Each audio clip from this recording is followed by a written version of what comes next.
wait lang. On ko lang muna yung camera ko. Okay, 3, 2, 1, smile. Alright, so I will take my tab and share to you my presentation. Okay. Can you see now my presentation, guys? Alright. Okay, so for today, we are going to discuss about a new topic. Aside from separation of variables, but we already discussed separation of variables, right? Okay, so next is an application of, this one is an application of separation of variables.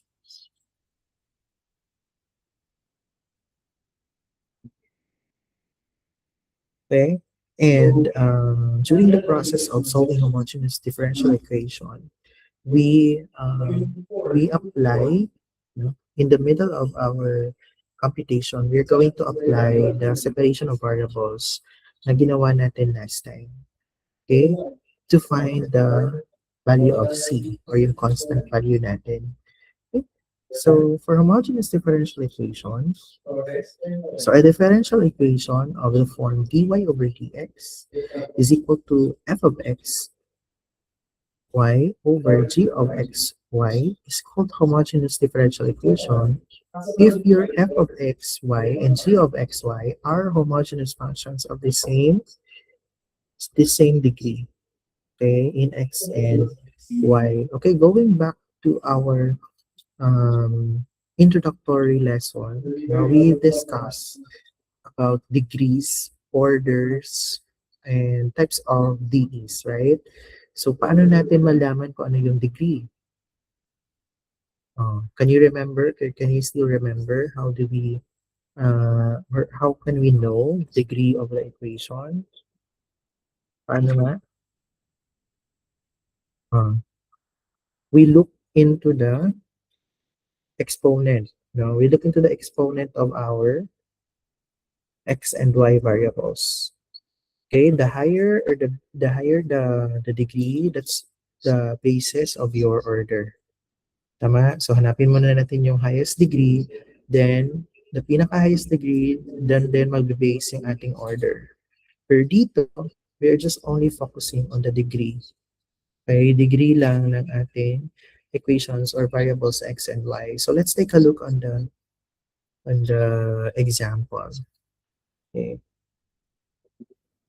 So we have here, for this example, take a look on this. This one is an example of our x, dy and dx. Ito. So if you're going to look on the higher degree or the highest degree, your highest degree here is 2. Tama?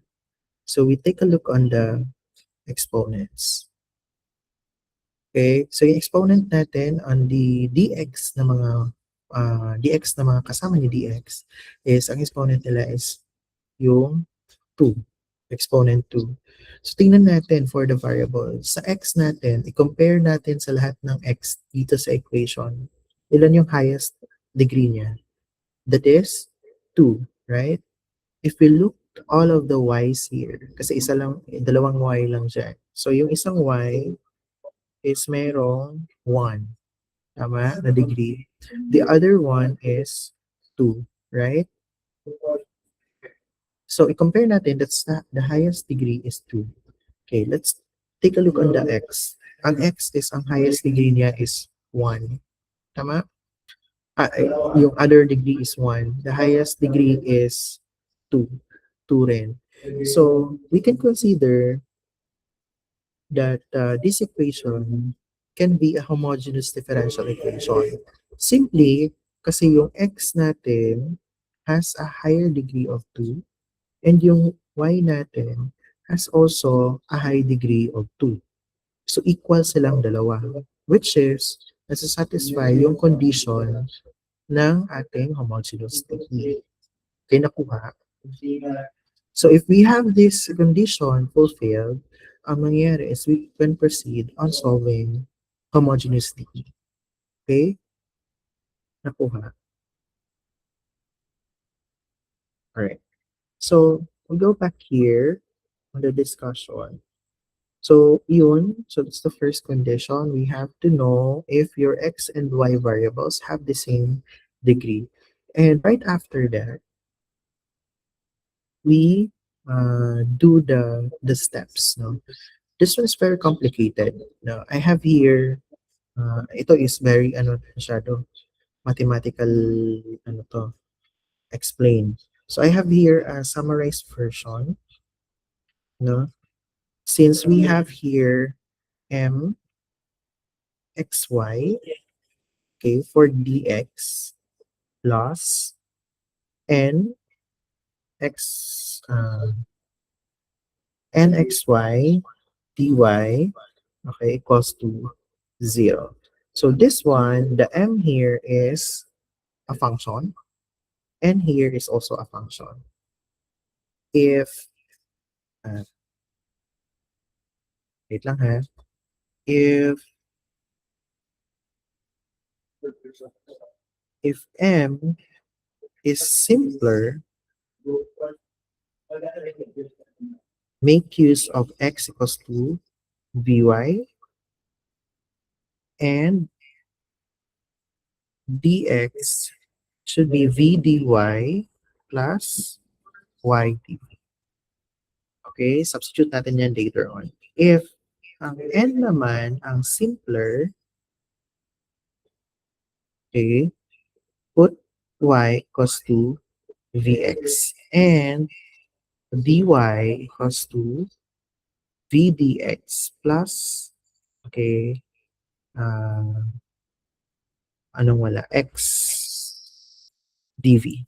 Okay, so later we can substitute this on our equation. Okay, then we apply separation of variables. Then after that, we simplify the equation to get the value of c. Okay? So, yun naman ang target natin, even sa separation of variables natin. Okay? And then, ang pinaka last step is if we got the value of c, we will replace, no, the values at the end of the equation, the values of, we replace the values of v. It's either v, or for this one is v is equals to x over y, or sa v dito sa L, which is y over x. Okay, so makita natin yung process later on. Okay, so first, steps tayo. Kasi meron tayo dito example. Okay, so first step is need natin i-determine or know if equation is homogeneous. Homogeneous. Next, number 2 is to locate where is m. Locate where is m and n. Number 3 is to look or to evaluate which function is more simpler. If it is m or n, evaluate and check which function is simpler, if it is m or n. Okay, number 4 is to substitute. Substitute this one. Okay, substitute the value. If it is m is simpler, then substitute for the values of m. If n is simpler, then you substitute the values of the n. Okay, then right after that, step number 5 is to simplify and apply separation of variables. Okay? After that, step 6, you need to express, okay, v to x or y. Okay? So that's it for our steps. Ilang steps lang yan? 6 steps. Pero mas madali lang yan kung napapractice natin siya. Okay? So let's try for our example number 1. Solve the differential equation y squared dx plus xy plus x squared dy equal to 0. Okay? So take a look on this. This one is your m. Okay? This one, yung partner ng dy is your n. Okay, nakuha niya? So if we are going to compare yung m at saka n natin, which function is simpler? Yung xy plus x squared or yung y squared lang? Saan yung mas simple, m or n?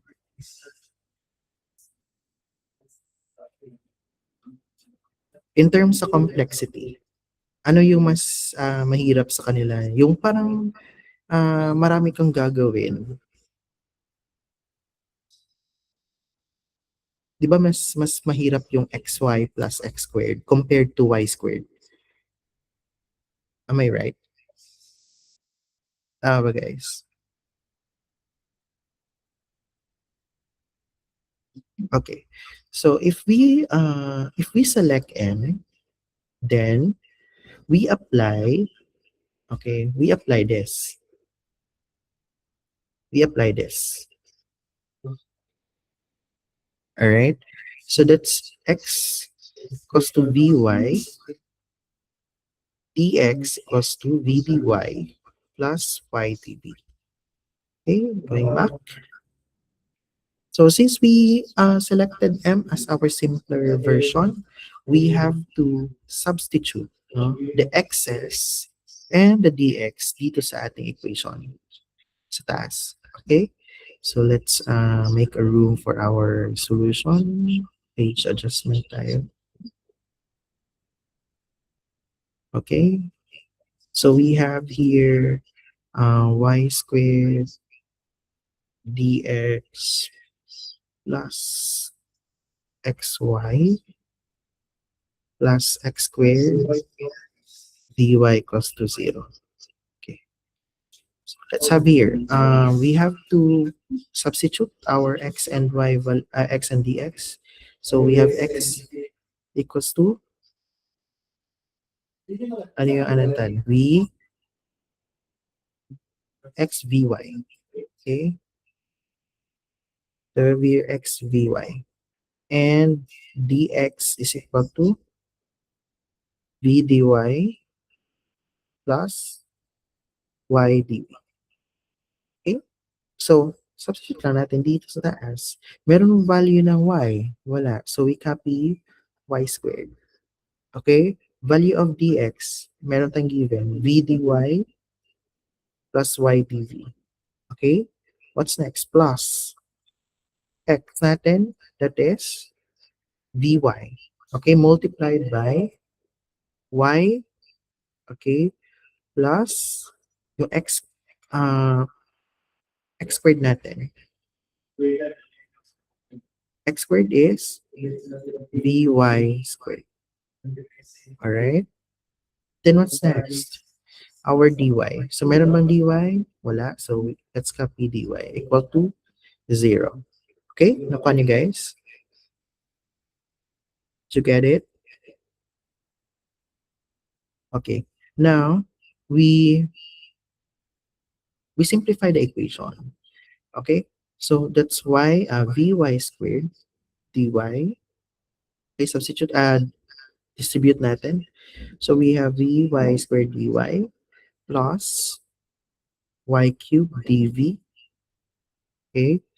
Plus, that's vy squared dy.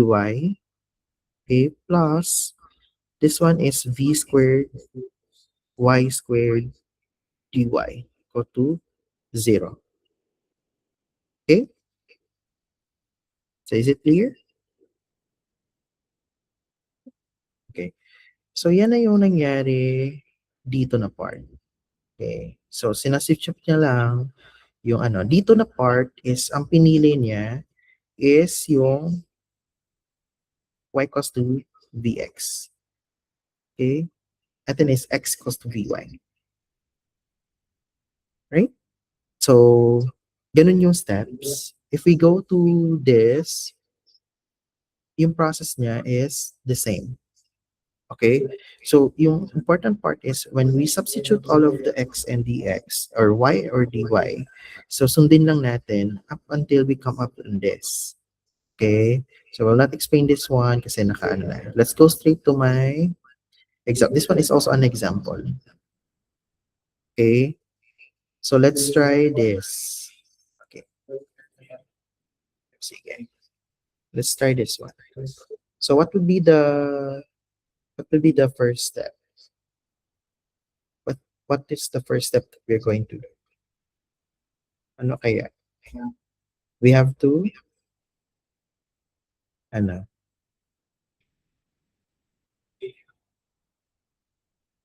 Hello?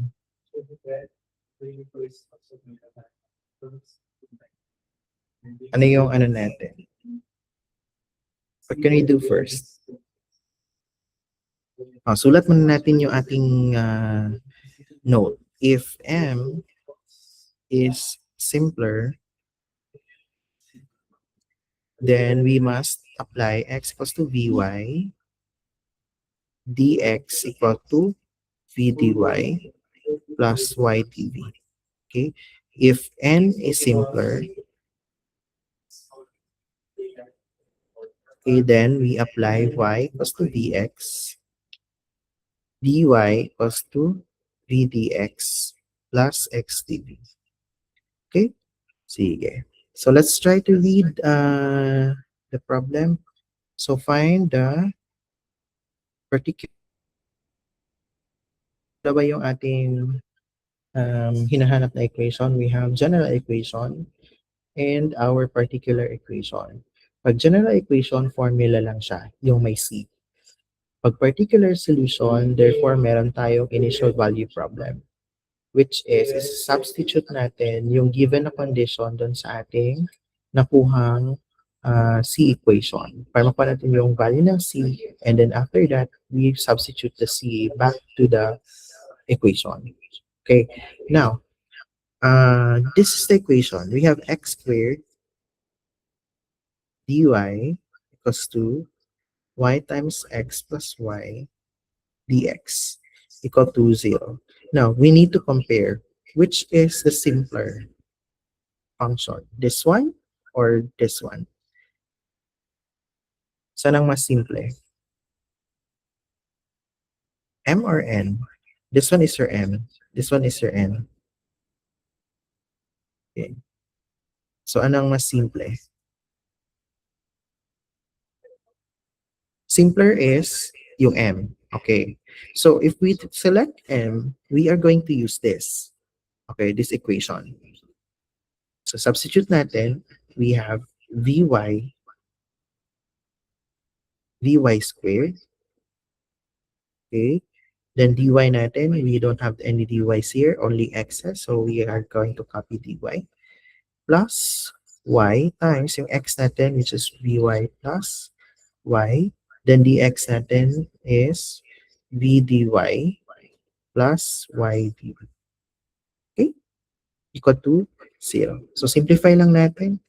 We have vy squared dy equal to, paano natin ito ma-simplify? We can do FOIL method. Right? So, that's y. Sorry, that's not equal. That's plus. So, that's y. Then, we have here this one. Tama? So, we have v squared y dy. Then, outer, we have plus vy squared dv. Okay. Then, the other one, we have vy dy. And lastly, we have y squared dv. Okay. Equal to 0. Okay, what's next? I-dispute natin sa loob. No? Yung ating y. So we have dy squared dy plus v squared y squared dy, okay, plus dy cubed dv plus vy squared dy, okay, plus y raised to 3 dv equals to 0. Okay? So, tama? Okay. So, next, this one can be expressed also to v squared by dy. Okay, copy lang natin. dy plus vy cubed dv plus vy squared dy plus y cubed dv equals to 0. Okay, so next is to combine like terms. Ano yung mga like terms natin for dy? This one, they're same? Same ba? Okay, we can combine those two. So we have 2v squared y squared dy plus vy cubed dv plus vy squared dy plus y cubed dv equals to 0. Okay, so combine natin lahat ng lahat ng dv at saka dy. So ano yung mga dy natin? So we have here and here. Tama? So we have here 2v squared y squared dy, okay, plus vy squared dy plus vy cubed dv, okay, plus y cubed dv equal to 0. Then, i-factor out natin yung dy natin. Okay? So, that's 2v squared y squared plus vy squared dy, okay, plus,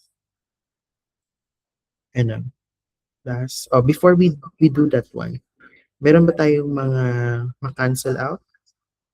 If we divide it by y squared, all, i-divide natin by y squared all. Y squared. This one is y squared. Y squared. Y squared. And y squared.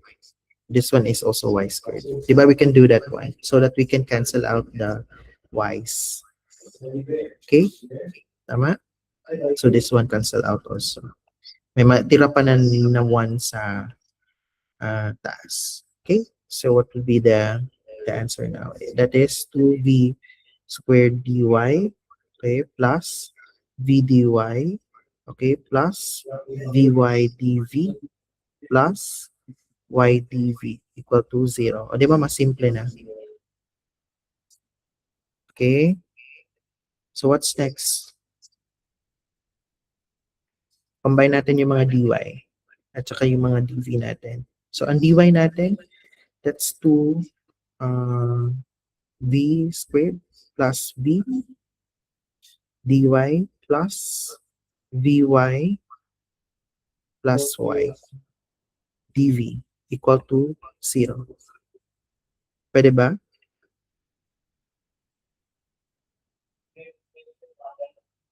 Alright. So now we are tasked to separate the variables. So we're going to separate the variables here. Mhm.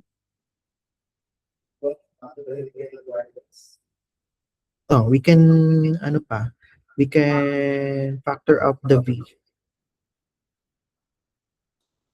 Okay, factor out muna natin yung pwede pang ma-factor out. This one is y. Okay. Tama? Can we do that one? Alright. So, next is to separate the variables. How we separate the variables? Pwede natin ilipat yung isa dito. So, we have 2v plus 1 dy equal to negative y v plus 1 dv equals dv. Okay? Kasi nililipat na natin sa kabila. What will happen next? paano natin malipat yung y at saka yung v sa kabila. So all of the y's will be transferred at the, so we can divide it by negative y 2v plus 1. So this one also, negative y 2v plus, no, sorry. We can divide this by, meron pang v. So this one is negative y v 2v plus 1. Okay, para ito, this will cancel out and the y here will cancel out. Okay, so what's next? So ano matira? We have dy over negative y equal to v plus 1 2v plus 1 times v dv. Ay, sorry. dv. Okay. So what's next? We integrate. Tama? This is separation of variables. So dito na part ito yung separation of variables. Diba? If you remember. Okay. So what would be the integration of this? Oh, yan na naman ang problema natin. You don't know how to to integrate. Diba? So you need to, again, review. Okay? Review kayo ulit. Okay? Pwede natin i-simplify yung nasa denominator side natin. So we have dy over negative y equal to v1 plus 1 dv. Pwede natin sa baba i-multiply 2v squared plus v. Okay? Para mas maganda tingnan. Okay? So what's the integral of dy over y? The negative can be put outside. So dy over y equal to v plus 1 dv over 2v squared plus v. Okay, what's next? This one, dy over y. What can you remember? ln y. Okay, that's negative ln y. How about this? Ayan, dyan na tayo dito. So what can we do on this? How can we integrate that one? How do we integrate that one? V plus 1 dv over 2v squared plus v. Di ba nagle-let tayo ng u? Ano ng u natin? We have 2v squared plus v. Then yung du natin is the derivative of this. That's 4v plus 1. Tama? Is it correct? Okay, so how can we this one? Paano? Paano natin siya i-integrate? So we have d over u. So take note that this one, this is your u. So this one is equivalent to u. How about our du? Du is 4v plus 1. Pero yung given natin dito is given natin sa numerator is v plus 1. So this one is dv. Sorry. So we already have our dv. How about our 4? Anong gawin natin dyan? To make it v1 v plus 1 dv. Anong gawin natin?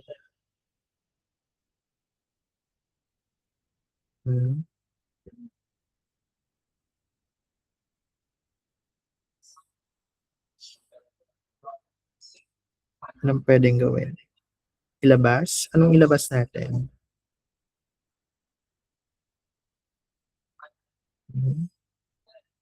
Ang 4. If you're going to make labas, no? Ilalabas natin ang 4. Ano mangyari kay 1? Kasi 'di ba dapat they are equations. They're the same in the same equation. So pag ilabas natin yung 4, dapat meron din tayong ilabas kay 1. What can we do on this? Ito wala nang problema to kasi that's the derivative, the integral of dy over y, or negative integral of dy over y. That's ln y. U du yan eh. So what can we do on this? Sige nga, para magi siyang v plus 1. To make it v plus 1.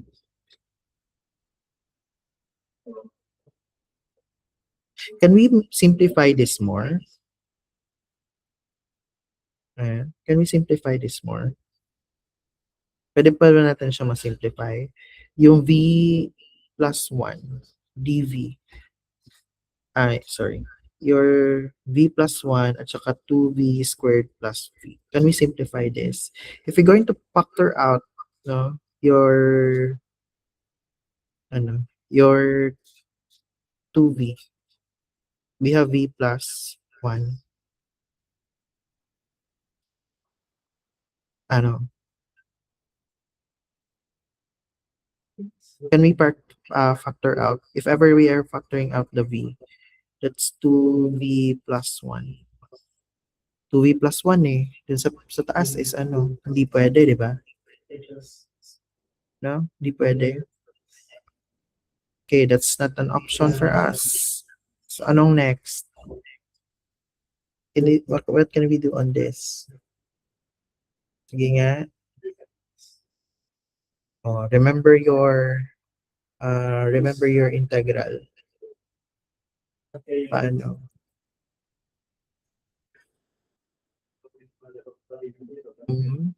Sige nga.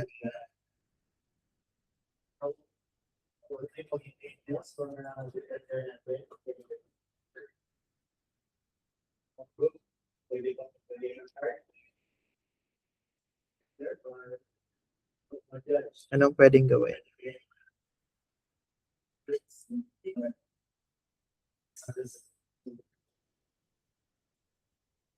Hala.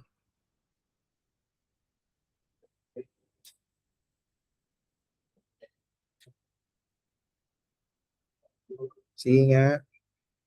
Anong gawin natin, guys?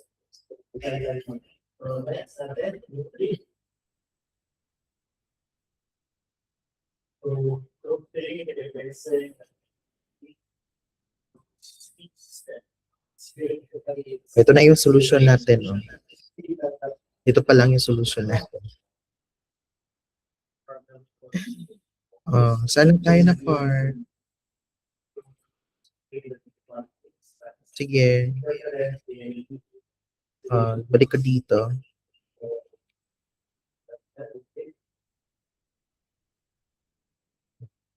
Sige nga. Sige guys, you try to solve it.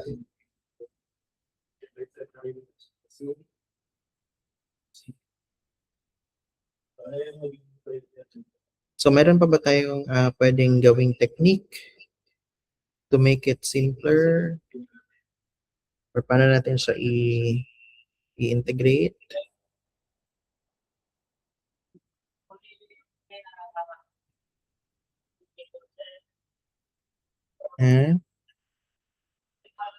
Paano guys?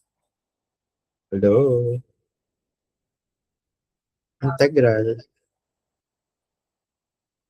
Partial fractions. Okay? So paano tayo mag-partial fraction? Ayan na. Paano tayo mag-partial fraction?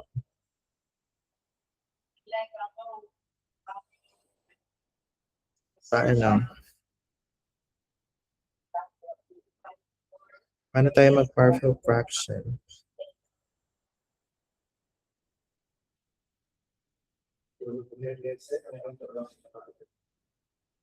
Sige.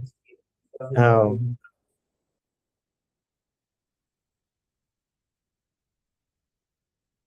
Na Bigid mo ka-answer sa exam. If you don't know how to, if you don't know how to derive, really cannot answer the exam.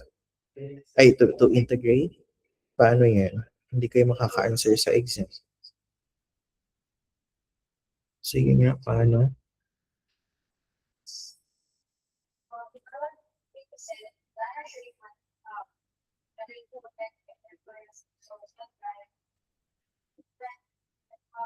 Sige. Paano guys?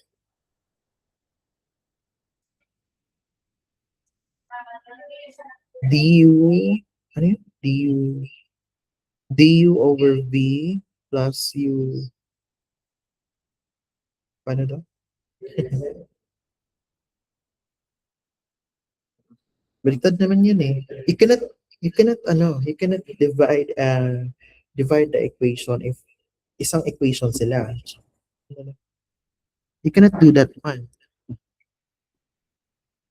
Hindi mo kayang ihiwalay yung equation if uh, isang whole equation yung nasa denominator. You can only do that one if uh, same lang. Okay, or isang variable lang sa equation. You can divide it into two.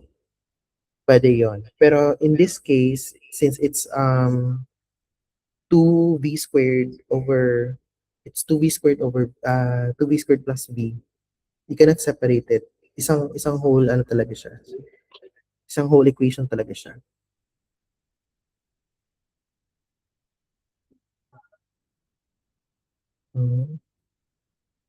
Oh, nagta-time na. Paano natin siya maano? How can I do it?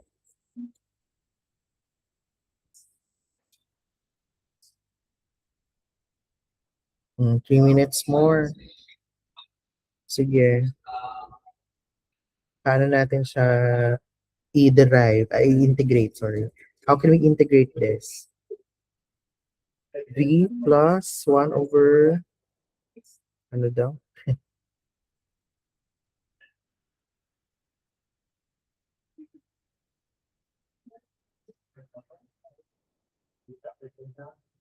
We can use the partial fraction. Okay, paano yan? Paano natin siya ipa-partial fraction? How do we do it? So pag partial fraction, before we proceed to the we have v plus 1 over v 2v plus 1. Tama?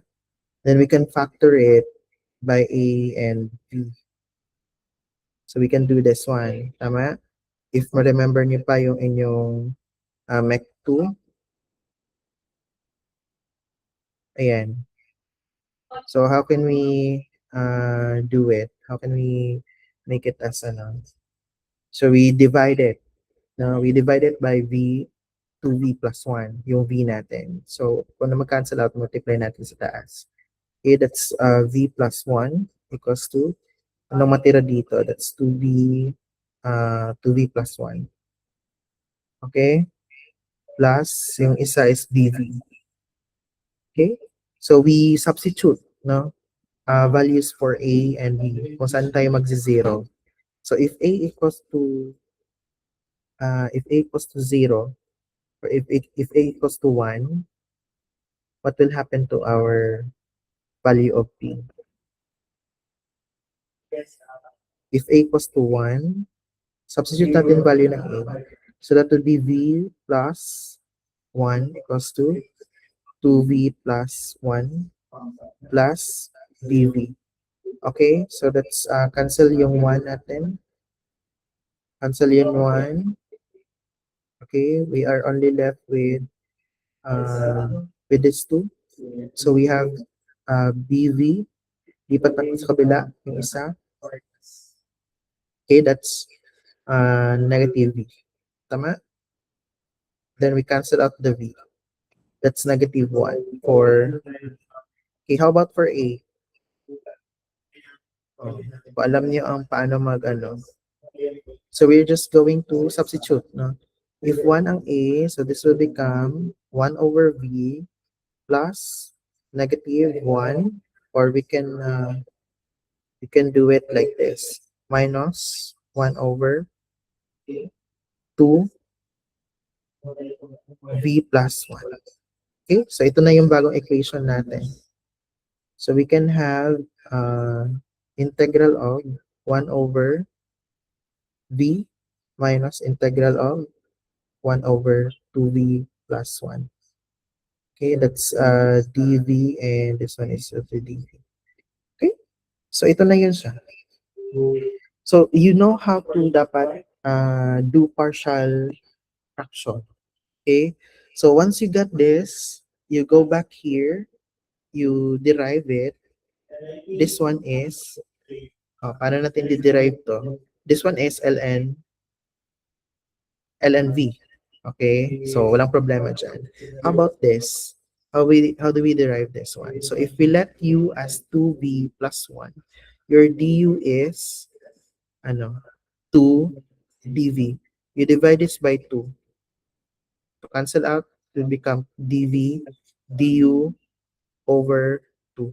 Substitute natin dito sa ating equation. So that is integral of du over 2 over u. Okay? Then we move the factor up the 1/2. So we have ln v 1/2 integral of du over u. That's ln v minus 1/2. Yung u natin, substitute natin ln 2v plus 1. Okay? So dugtong natin siya sa ating ln y kanina. So minus ln y equal to ln v minus 1/2 ln 2v plus 1. Okay? Then, substitute natin yung mga v natin. Yung v natin is equivalent niya, going back here.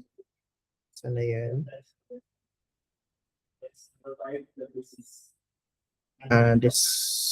Sana yung note natin.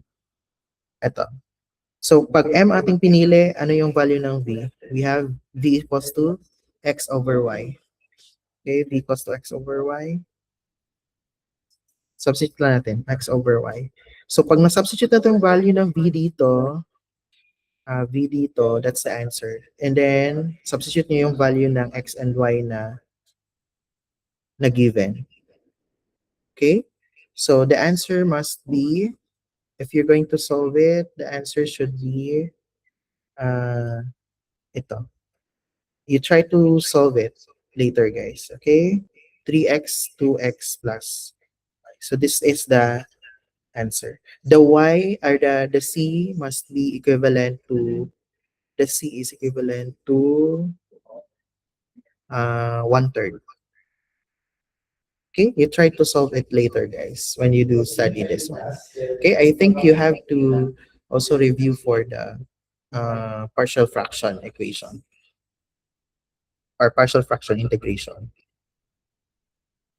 All right, so before we end, kindly turn on your cameras. I guess that will be for our lesson for today. So I'll take a screenshot in 3, 2, 1. Okay, smile. Okay, one more time. 3, 2, 1. Smile. Okay, so thank you guys for attending, and